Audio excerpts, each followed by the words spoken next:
Welcome back. तो friends आए हैं करने सेकंड पार्ट। वीडियो का टाइटल है Major Gaurav Arya response to Arabs Pakistan and Al Jazeera on controversy of Nupur Sharma.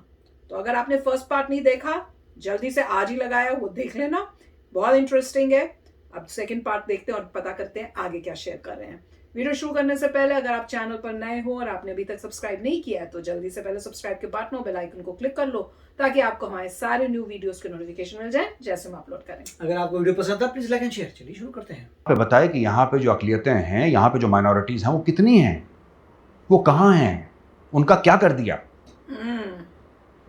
ठीक है, तो ये ज्ञान देना दुनिया को कि भारत ऐसा कर रहा है, भारत का जो मामला है भारत सॉल्व कर लेगा यार, भारत का इंटरनल मामला है सॉल्व कर देगा। नहीं वैभव सुनो मेरी बात यार, ये सब तो छोड़ो। हजारों लाखों जो कुर्द मार दिए तुर्की ने, वो एक अलग बात है।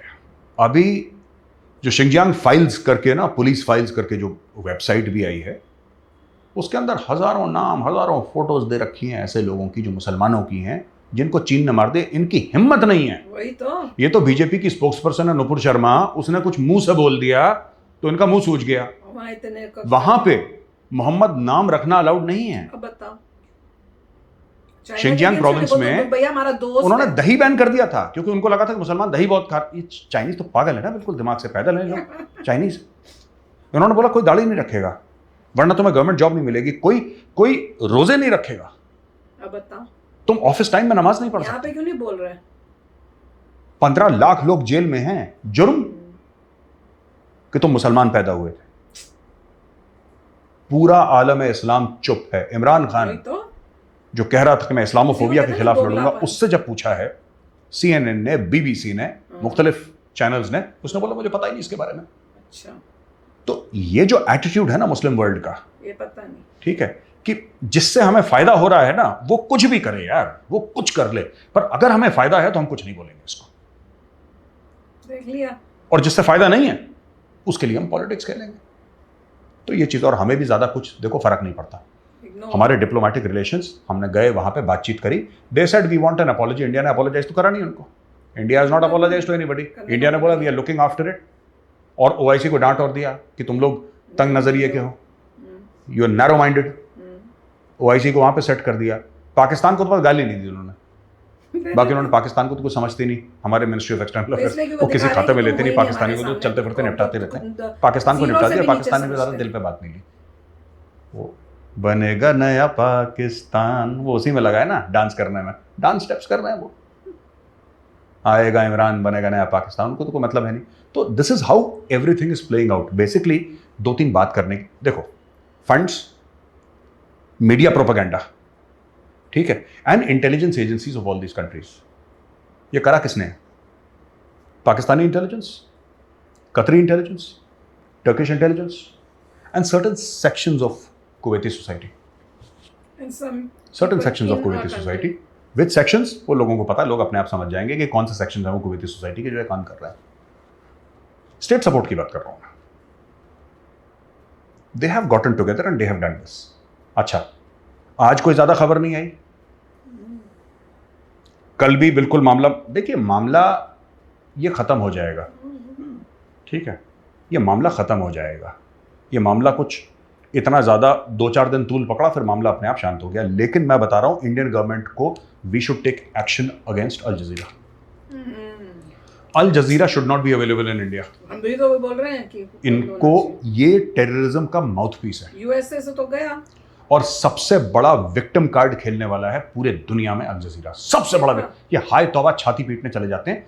ये शिंजियांग के ऊपर जरा कुछ मजेदार सी डॉक्यूमेंट्री बनाई है उन्होंने, 1-2 छोटी मोटी, पर दैट इज लाइक कि वो डॉक्यूमेंट्रीज पता कैसी हैं कि 30 ml में आपने 1 लीटर पानी मिला दिया, आपको पता भी नहीं लगेगा क्या बोल रहे हैं क्या नहीं बोल रहे। देखा, जरा टर्की के खिलाफ बनाओ ना कि आपने कैसे इतने हजार, इतने लाख मुसलमान मार दिए, हमें भी तो लगे।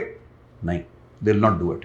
ये वन साइडेड लोग हैं, मेहदी हसन टाइप के लोग ना, दीज आर, देखो, English speaking, you know, smart talking, tie wearing, suit wearing, highly educated. This is the face of the 21st century jihad. Typical. कोई काम करेगा, कोई इसको एक जर्नलिज्म का जामा पहनाएगा। ये जितने भी मुल्क हैं, जितने भी मुल्क हैं जो इतना रेज कर रहे हैं भारत के खिलाफ, उनमें से एक नाम की डेमोक्रेसी नहीं है, एक नाम की डेमोक्रेसी नहीं है। अब सोच लो, और ये लोग रेज कर रहे हैं भारत के खिलाफ। What local standard do they have? ये हैं कौन भैया? ये हैं कौन? क्या है तुर्की? क्या है कुवैत? क्या है Qatar? Are they democracies? Are they secular societies? No. आप इनमें से ऐसे मुल्क हैं जहां पे अगर रमजान के समय अगर कोई नॉन मुस्लिम पानी पी ले उसको जेल में डाल देते हैं। ओह अच्छा। रमजान के भारत में आप कर सकते हैं ऐसा कि साहब नवरात्रि चल रही है, किसी नॉन हिंदू ने पानी पी लिया, आपने उसको जेल में डाल दिया, या उसने कुछ खाना खा लिया, आपने जेल में डाल दिया? ऐसा तो नहीं होता यहाँ पे। और हमें बताएंगे, right? So who are they to जज व्हाट इंडिया डज? पब्लिक नहीं कर सकते, घर पे कर सकते हैं। And India has never been judged. India has never taken very kindly to other people judging. तुम पानी पिया सकते, तुम पानी नहीं पी बहुत सकते। मुश्किल बेचता ही नहीं है उसको। ये जो सोच रहे हैं ना, अभी वैसे भी इनका हवा निकल गई है। Saudi Arabia is come around, ठीक है। Most of the UAE is come around. ये कतर शतर भी हफ्ता 10 दिन की बात है मैक्सिमम। वैभव, मैं आज आपको बता रहा हूँ, हफ्ता 10 दिन की बात है, उसकी ये बात ठंडे हो जाएंगे लोग। तो वैभव, इंडिया को भूलना नहीं चाहिए। याद है वो कतर पर ब्लॉकेड हुआ था, सऊदी अरब एंड यूएई ने ब्लॉकेड कर दिया था। फाइट हो गई थी उसकी। तो कतर में काफी हड़कंप हो गया था। दे सेड कि no, we will not this thing, you know, we will not allow. So it was almost like a forceful military blockade, you know. Qatar को कम हो गई थी इकोनॉमी। कुछ 10-15 डिमांड्स थी सऊदी की तरफ से, सऊदी लेड कोएलिशन की तरफ से। And one of the major demands that they has was ban Al Jazeera. Saudi Arab and coalition जो पूरा था, जो कतर के खिलाफ था, उनकी मेन डिमांड में ये था कि अल जजीरा को बैन करो। और उन्होंने ऐसा क्यों बोला? सऊदी अरब ने ऐसा क्यों बोला? सऊदी अरब तो leader of the Muslim world है ना, क्योंकि सऊदी अरब को पता था पूरे अरब स्प्रिंग के पीछे, पूरे अरब स्प्रिंग के पीछे, पूरे के पूरे इस मामले के पीछे कौन है? कौन है जिसने बिल्कुल, जिसको कहते हैं कि इजिप्ट की गवर्नमेंट गिरा दी?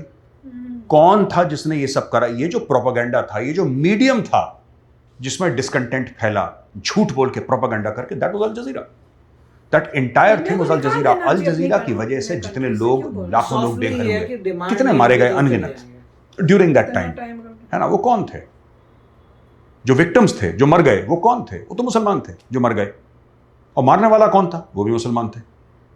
तो मरने वाला भी मुसलमान, मारने वाला भी मुसलमान, लेकिन मरवाने वाला कौन था? Al Jazeera. On the directions of Qatar, Qatar के डायरेक्शंस पे अल जजीरा ने ये सब काम करे हैं। Al Jazeera is the propaganda arm of the government of Qatar, funded by the government of Qatar, with people like Mehdi Hassan, who are not even closet jihadis. They are jihadis right out in the open. They are right out in the open. और आप उनको call out नहीं कर सकते। आप ये नहीं बोल सकते कि आप ये कर रहे हैं, वरना 2 मिनट में जेब से इतना बड़ा विक्टिम कार्ड निकाल के आपके मुंह पे मारेगा। हाय में बेचारा, आप क्या कर लेंगे? आप हिंदुस्तान में कुछ बोल के दिखाइए, आपको 2 मिनट में आपके माथे पे ठप्पा मार देंगे, यू आर कम्युनल। आप क्या कर लोगे फिर उसके बाद? I don't want to be called communal. मुझे नहीं अच्छा लगता अगर कोई मुझे कम्युनल बोले। आपको अच्छा नहीं लगता, नोबडी। हमारे लिए तो गाली है वो। सबसे पहले गाली आपके मुंह पे दे के मारेंगे थप्पड़ की तरह, even if you are speaking the truth. That is the power of propaganda and that is the power that Al Jazeera has built over the years. देखो, जो एंटी सेमेटिक मूवमेंट होती है ना बीडीएस की, उसका जो जहर है किसने फैलाया? ग्लोबली, इंडिया में नहीं, ग्लोबली। शाहीन बाग का जहर किसने फैलाया? कोई भी ऐसी मूवमेंट है, अरब स्प्रिंग की बात कर लीजिए, उसका ग्लोबली जहर किसने, लोगों के ड्राइंग रूम तक किसने पहुंचाया? आप देख लीजिए, कुछ भी वैभव, कुछ भी हुआ है, ठीक है, जो एक डेमोक्रेटिक पीसफुल तरीके से मूवमेंट्स आगे बढ़ी हैं, उनका अंजाम वायलेंट रहा है, एंड में खून खराबा हुआ है, ठीक है। वो हिंदुस्तान में इतना कर नहीं पाए, कोशिश उन्होंने जान लगा ली, and at the back end is Al Jazeera. Somewhere Al Jazeera, आप देख लीजिए जिस तरीके से वेस्ट बैंक की रिपोर्टिंग होती है, जिस तरीके से पैलेस्टीन की रिपोर्टिंग होती है, जिस तरीके से अल अक्सा मॉस्क की रिपोर्टिंग होती है, जिस तरीके से, ये आपको क्या तासुर देता है? कोई भी नॉर्मल आदमी होगा जो कि दूसरा पॉइंट, अगर आप अल जजीरा देखेंगे ना, आपको ये पता लगेगा, आपको आप ऐसा भरोसा कर लेंगे, ठीक है, कि इंडियन आर्मी ने सारे के सारे कश्मीर में 50 लाख लोग मार दिए। यहूदियों की फौज गई और सारे मुसलमानों को साफ कर दिया रातों रात। ये आपको ऐसी चीज बताएंगे। क्या पैलेस्टीन में कैजुअलिटीज हुई हैं? गाजा में बिल्कुल हुई हैं। क्या लोग मरे हैं? बिल्कुल मरे हैं। क्या जो लोग मारे गए इजरायली रेड्स में, क्या उनमें से इनोसेंट लोग थे? बिल्कुल थे। लड़ाई में होता है, लेकिन ये कभी ये नहीं बताते जो पैलेस्टीनियंस जो टेररिज्म करते हैं उसमें कितने इजरायली मारे गए, वो नहीं बताते। News is suppose to be two sided. आप दूसरी तरफ का भी मौकफ रखिए ना, दूसरी तरफ क्या बोल रही है, आप उसकी रिपोर्टिंग नहीं करते। पहले उसने बोला, वो तो बताओ। अल Jazeera is perhaps the most well-oiled propaganda machine in the world after Joseph Goebbels. जो नाची था ना जोसेफ गोबेल्स, हिटलर का, उसकी फोटोग्राफ जरा लगाइए। जोसेफ गोबेल्स हिटलर का प्रोपेगेंडा मिनिस्टर था। उसके बाद अगर उस ईवल और क्लिनिकल एफिशिएंसी के साथ अगर किसी ने प्रोपेगेंडा करा है तो अल जजीरा ने करा है। And Al Jazeera is it is not Al Jazeera is not about freedom of speech. Al Jazeera is not about freedom of speech. Al Jazeera is about supporting jihad. Yeah. Al Jazeera is about radical Islam. It's about political Islam. And Al Jazeera ने कभी मुसलमानों के भलाई की बात नहीं करी। ये फितना चाहता है, अल जजीरा फसाद चाहता है, और वही चाहता है जो कतर का स्टेट चाहता है, जो कतर की रूलिंग फैमिली है, रूलिंग क्लास है, जो चाहता है उनका हुक्म बजाता है Al Jazeera. And it is, ये मेरा मानना है as a student of geopolitics, as a student of foreign affairs and national security, Al Jazeera is detrimental to India's national security. ये फिर करेंगे, बैन भी हुआ था अल जजीरा, ये फिर करेंगे और फिर करेंगे और एक बार फिर करेंगे। क्यों? या तो भारत एक काम करे, it's not very difficult, it's not very difficult for India, पर पता नहीं इंडिया क्यों नहीं कर रहा है। हिंदुस्तान के कोई फंड्स की कमी है यहाँ पे। अगर आप बोल देंगे किसी को, आप टाटास को बोल दीजिए, आप अंबानीज को बोल दीजिए, अदानी को बोल दीजिए, किसी को भी आप बोल दीजिए, government of India wants, government of India can do it. Why to tell businessman you can do it? India has the capability within 1 year to set up a global news network. अभी इन्होंने दूरदर्शन के बारे में कुछ, I don't think Doordarshan को cut नहीं आई यार। दूरदर्शन मैं ना देखूं, बेचारा फिरंगी क्यों देखेगा दूरदर्शन, वो तो मैं ना देखूं। चित्रहार देख देख के और कृषि दर्शन देख देख के पक गए हम लोग, है ना। It has to be snazzy, it has to be 21st century, and we have the money to do it. It's a simple function. I'm telling you, लोग बहुत ना romanticize करते हैं. It's not so easy, you know. A media house, there are so many. There are no variables. There is no variable at all. All this is nonsense. There is only one variable, and that is dollars. पैसे हैं, खुल जाएगा. पैसे हैं ना, खुल जाएगा. डालो. Put $5 billion on the table. Put $5 billion on the table and then see. 5 billion मैंने बहुत ज़्यादा बोल दिया. Within 1 year, you can have a global करना चाहिए presence. आजकल के कितना टाइम लगता है दफ्तर खोलने में? वेरी इंपॉर्टेंट टू मीडिया का लाइसेंस लो, करो, ऐप बनाओ, फटाफट कुछ इस टाइप का साइमल्टेनियसली काम करो। North America, south America, Africa, Asia में इतनी कंट्रीज हैं यार। How do that matter? Australia में लगाओ, न्यूजीलैंड में लगाओ, हर जगह लगाओ, ऑफिस खोलो, बीम लाइव यार। जहां जहां जो आपकी फ्रेंडली रेजिम्स हैं, जो आपको परमिशन देती हैं, इनको इंडिया का पॉइंट ऑफ व्यू होना चाहिए। It's not difficult at all. हमारे यहाँ ब्यूरोक्रेसी थोड़ी सी ढीली है इस मामले में। पैसे की कमी नहीं है, वी डोंट लैक मनी। इतना तो हमने श्रीलंका को दे दिया यार, जिसमें अल जजीरा का हम काउंटर पार्ट खड़ा कर देते, उधर श्रीलंका को दे दिया। वे funds are not the problem, intent is the problem. We have the capability, but I think we are lacking in intent somewhere. तो फ्रेंड्स, सोचने वाली बात है।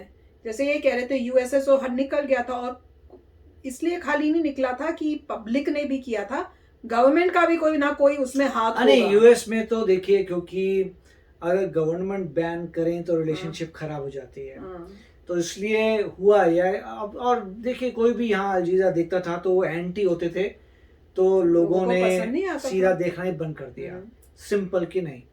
और ये भी है कि जो नाम है अल जजीरा, उससे भी आप एक दिखाते हैं कि आप जो है एक रिलीजन के ही हैं। क्योंकि देखिए, लोगों के नाम होते हैं, आप नेशनैलिटी पे लिख दीजिए, किसी में नाम पे लिख दीजिए, मगर आपका नाम इतना यूनिक है जो एक रिलीजन की तरफ से आता है, तो लोग बोलते हैं कि हमें अनबायस्ड चाहिए, ऐसी चीज़ चाहिए जो सबके बारे में बोले, ऐसा ना हो कि एक ही एंगल से देखे। तो यहाँ पे उन्होंने काफ़ी कोशिश की और काफ़ी उन्होंने पैसा भी लगाया, जगह जगह आते थे, शोज़ करते थे, अल्टीमेटली नहीं चला।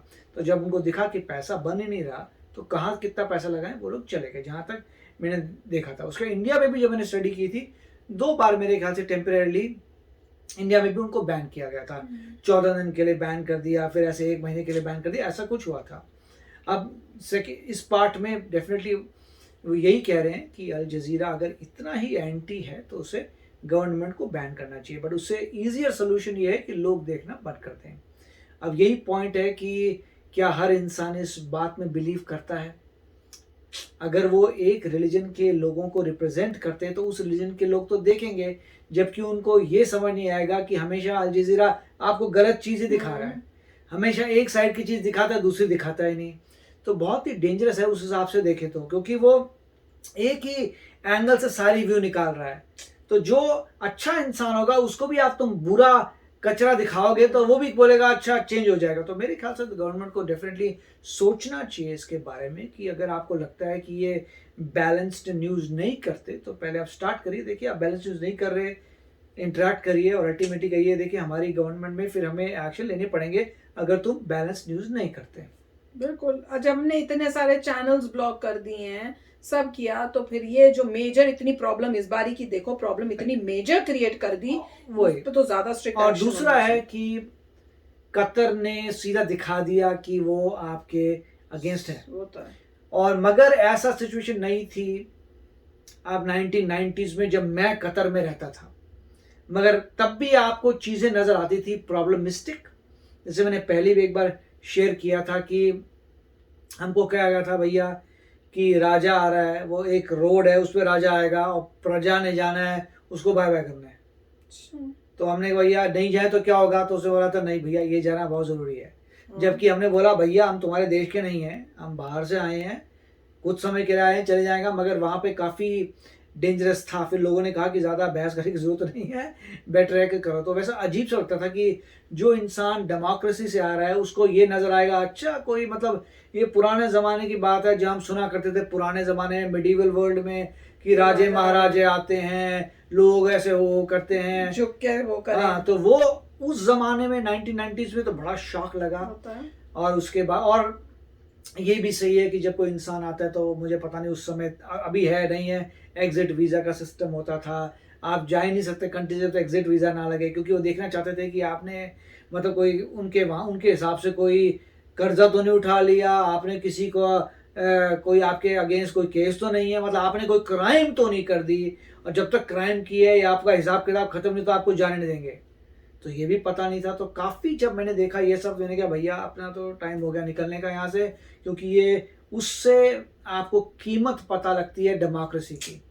जब वहाँ जाते हैं और देखते हैं कि प्रॉब्लम्स हैं, और सारे जो थे बिजनेसेस इंडियन से चला रहे हैं, सारे बिजनेस इंडियन चला रहे हैं। शेख अपना बैठा है एसी वाले रूम में, मैनेजर्स तक, मैनेजर सीनियर मैनेजर सब जो हैं वो सारे इंडियंस हैं, और बस शेख अपने रूम में बैठा है, इधर देख के आ गया, ये कर दिया, कोई काम धाम नहीं। क्योंकि उस वक्त अभी मुझे पता नहीं, उस वक्त ये भी था कि कोई भी इंसान सिटीजन नहीं बन सकता, कोई भी इंसान सिटीजन नहीं बन सकता अनलेस वो वहीं का हो, और कोई भी इंसान प्रॉपर्टी नहीं खरीद सकता, लैंड वगैरह खरीद नहीं सकता।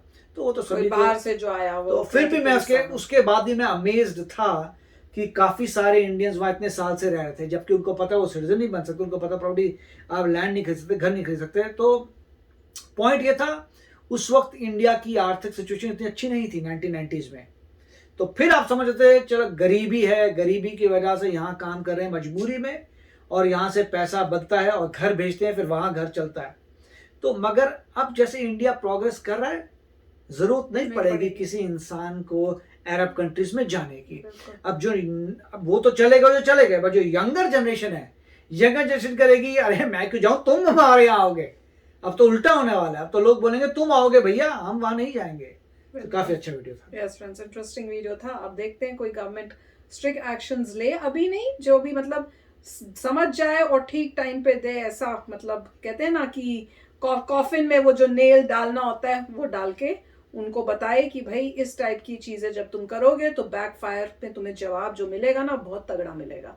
तो चलो फ्रेंड्स चलते हैं, मिलेंगे नेक्स्ट वीडियो में बहुत ही जल्द। Till then take care and bye bye. तो अगर आप मेरे इस चैनल पे नए हो तो जल्दी से सब्सक्राइब के बटन को हिट करो और बेल आइकन को क्लिक करो, ताकि आपको मेरा जब नया वीडियो मैं लगाऊं आपको उसके बारे में जल्दी से पता चल जाए।